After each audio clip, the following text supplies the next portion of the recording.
Greetings, this is Greg. I took my Fiat 124 to the drag strip and had a pretty fun day. I've taken it there before, of course, but this was the first time for it at the drag strip in the Eurocompulsion Phase 3 configuration with the Phase 3 tune. In the past, I ran it in other configurations. The details of those events are on this channel and other videos. So how did it do on Phase 3? I think very well. It's an honest high 13s car. Before I get into the details, I do need to point out that I am closely associated with Eurocompulsion. I do some design and technical support work for them, and I, as well as my kids, have a financial stake in the company. So, what do I mean by an honest high 13s car? I mean it ran high 13s more than once at a real track, not according to a phone app, and did it in less than ideal weather conditions with pump gas and on street tires. Its best time was 13.83. In this video, I'll go over all the details of the car and the quarter-mile runs. I'm pretty happy with that 13.83 as far as I know, and I have spent some time looking. This is the first time a multi-air 1.4 Fiat 124 has run in the 13s at an actual drag strip. I think it's also the first time a 124 has broken 100 miles per hour in the quarter mile at a drag strip. More important than the actual time is the fact that the car did this over and over. I got to the track when the gates opened at noon. I went through tech, which took a while due to the number of cars that showed up. Then I got into the staging lanes, waited my turn. It was crowded, so that took a while. When I finally got to the starting line for the first run, I intentionally took it easy on the car to make sure I had my driving down before I made a serious effort. I hadn't been to the track in a while. The car on this first run ran 14.722. Not great, but it trapped at 100.53 miles per hour. That trap speed was a very good sign, and when I saw that, I knew right away it would get into the 13s as soon as I pushed it hard. That's the first time anyone has trapped over 100 miles per hour at the drag strip with one of these cars. So at this point, I was pretty happy. On my second run, I made a more serious effort. I had a good launch and I shifted it pretty fast. Not abusively fast, but I was trying here. This time it ran 13.848 at 101.72 miles per hour. I was very happy with that. Now at this point, I could have just stopped, rested on my success, but I didn't. I kept going and ran the car over and over until they closed the track and they kicked everyone out around 5 p.m. The car never missed a beat. I then came back, same day, at 8 p.m. when the gates opened again for the night drags. I then ran the car over and over until about 1 in the morning. Thus, I hammered on this car for about 10 hours.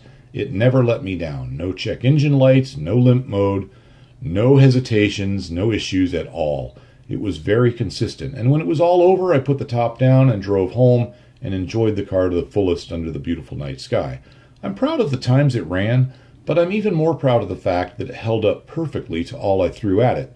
I think this proves that the Eurocompulsion Phase 3 tune and combination of suggested modifications is not only the only combination with proven 13-second track times, but it's also rock-solid reliable.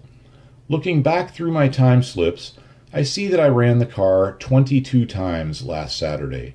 4 of those runs were in the 13s, varying from 13.83 to 13.92.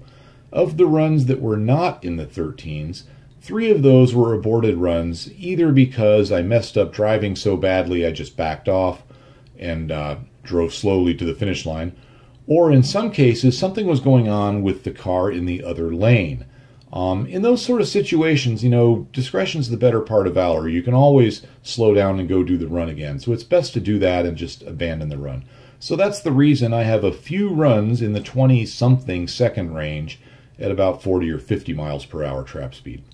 Of the remaining 15 runs, 12 of them have trap speeds of over 100 miles per hour. Again, that's not been done before, not even once in one of these cars, and I just did it 16 times last Saturday. The trap speed is important because it gives a good indication of power. In other words, in those 12 runs where I didn't get into the 13s, that was because of poor technique. The car still pulled hard enough to reach those speeds. How much horsepower does the car have? That question comes up a lot. Eurocompulsion's dyno result shows 220 wheel horsepower for a Phase 3 car with this setup, or at least very nearly the same setup. A lot of people like to use quarter-mile calculators to verify dyno numbers. I'm not a big fan of that because there are just too many variables, but I did it anyway, so I plugged the numbers in. This calculator here uses rear wheel horsepower, so I put in 220. I ran the car with a half a tank of gas. On average, I actually refilled it between the day and evening sessions. So with me in the car, plus the fuel, and I got my helmet and so on and so forth, the car weighs about 2750. Now this calculator shows a 13.52 at 100.83 miles per hour. So in terms of trap speed, we actually have that beat. So I think that does a pretty good job of verifying that dyno result, at least as good a job as this sort of method can do. Now, I don't think this car is going to run in the low 13.5s like that, unless it has, I mean, maybe if it has a lot more grip from the tires, but I'm not sure that matters here. This is just sort of a ballpark thing, and it shows that the Eurocompulsion Phase 3 tuned dyno results are right there and actually a little bit better according to the trap speed. Let's put the numbers into another calculator. This one uses engine, not wheel horsepower, throwing in yet another variable. It shows that the car has about 258 engine horsepower. Subtract 15% for driveline losses, which is about right for the 124, and we have 219 wheel horsepower. So again, pretty darn close to the Eurocompulsion official results. Now, I have personally seen on my car 228 wheel horsepower on the dyno, but the official number is 220, and that's in alignment with the quarter-mile times. Plus, power does vary a bit day to day with atmospheric conditions, especially in these sort of cars. I'll put up some of the quarter-mile time slips on the screen here. I'm not going to break down each one for you, but if you want, you can pause and stare at these. Some people like to analyze the 60-foot times, the 1/8 mile, and so on. Feel free to do so and comment on any findings below. First, I'm putting up the 4 high 13 runs, and a few more to represent the runs where I didn't get into the 13s but still broke 100 miles an hour. The engine itself is stock internally. I do have a built motor for the car. If you've been watching this channel, you've probably seen that before. It's on the shop floor at the moment. Toby, Brandon, and others at Eurocompulsion want me to leave the stock motor in because they think they can get more out of it. I think they can too, but time will tell. Once we think we've finished with all we can safely do with the stock motor, we're going to put the built motor back in. So what mods does this car have? In no particular order, we have the Eurocompulsion V4 intake. It is a true cold air and ram air intake. It's simply the best intake on the market for this car. It gives more power than any other intake I've tested, and I think I've tested all of them. But more importantly, it makes the turbo's job a little easier because it delivers air at greater pressure and lower temperatures to the turbo's inlet. It's a key part of the reliability of this package. It connects to the EC upgraded turbocharger. This is a stock turbo externally, but reworked internally with a bigger compressor, bigger turbine wheel, and quite a bit of porting. It's great because it connects to all the factory fittings, looks stock, but has far more capability than the stock turbo, all while having a minimal negative impact on lag or response. It's a great turbo, and it's not yet maxed out at Phase 3. Another advantage of this unit over a different type of turbo is that it allows for the use of the excellent forged recirculation valve and wastegate actuator. These are quality parts, and while they don't exactly make the car faster, they do help with consistency. Often these parts are upgraded on a stock turbo. In fact, sometimes these are some of the first mods people do. So if you do that and then later decide you want to upgrade to the EC turbo, you can transfer the parts over, which is a nice advantage over some of the other turbo upgrade options for this car. The EC turbo is connected to a ported exhaust manifold. When changing the turbo, it's an easy time to swap in the ported manifold, and it does help. I suggest doing that. The downpipe connected to the turbocharger is stock, and it has the stock catalytic converter in place. That seems to surprise a lot of people, but the stock downpipe isn't too bad. It's not stellar, but it's decent and actually better than some of the aftermarket stuff out there. The only post-turbo performance exhaust mod on this car is the EC crosspipe.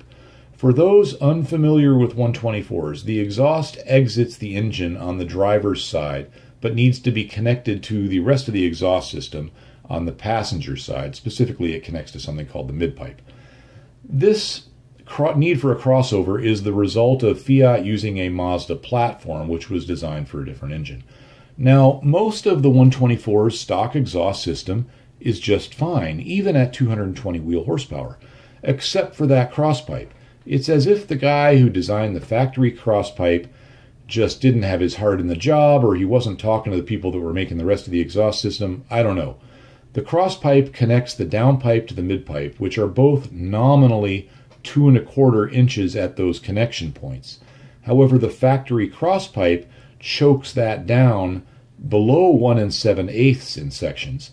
The EC crosspipe is 2 1/4 all the way through, and it really helps to keep the flow going. It doesn't do any good to go bigger on the crosspipe if using the stock downpipe. I've done a ton of testing on this, and the EC crosspipe alone makes as much or more power than almost all the aftermarket full cat back systems, and for a lot less money. Some of the aftermarket systems have some serious design issues. Some of them look nice but don't perform. If you want a full system, I can suggest 3 of them. MagnaFlow works well. I'm not crazy about their use of 409 stainless, but the exhaust system is at least decent. The system from Remus is superior, but at great cost. Ragozon is probably the best, but like Remus, you're going to pay for it. And to get the most out of the Ragozon, you're going to need to get the downpipe. The full Ragozon system with the downpipe is probably the most powerful exhaust system you can buy for this car, but I haven't personally tested that. On my 124, I run the EC crosspipe for performance, but I wanted something cooler than the standard US exhaust at the back end.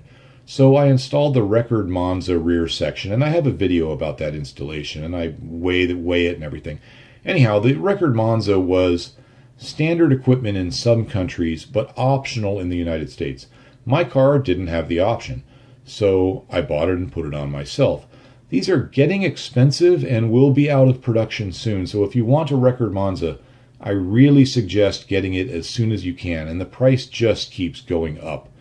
I need to be clear that the Record Monza doesn't add even 1 horsepower or shed even 1 ounce of weight. It doesn't cost you any of those things either, but it doesn't add any performance. It just looks cool and sounds great.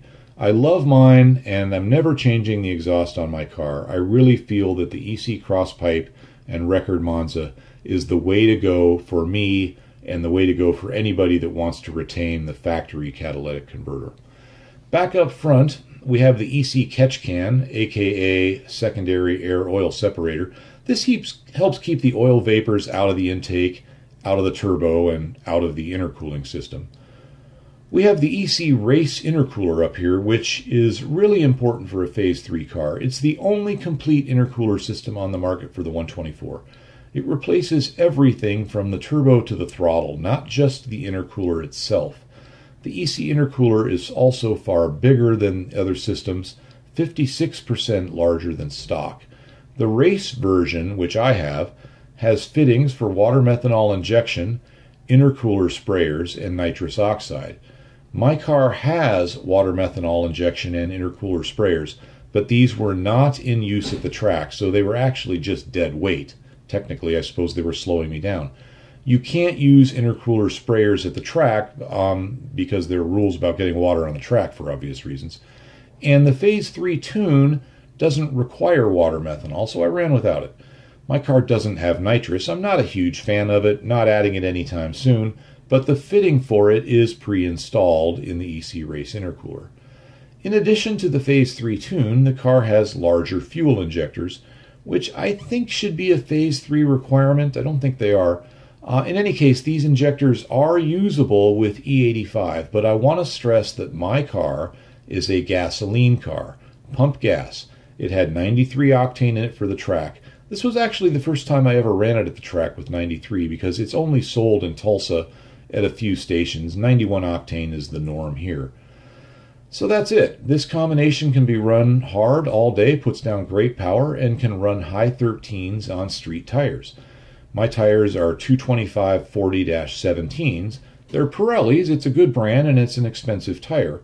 They're mounted on Evo Corsa wheels, which I really like, but I didn't run drag slicks or even some sort of special street legal ultra high performance summer tire. These aren't those, these are all year round tires.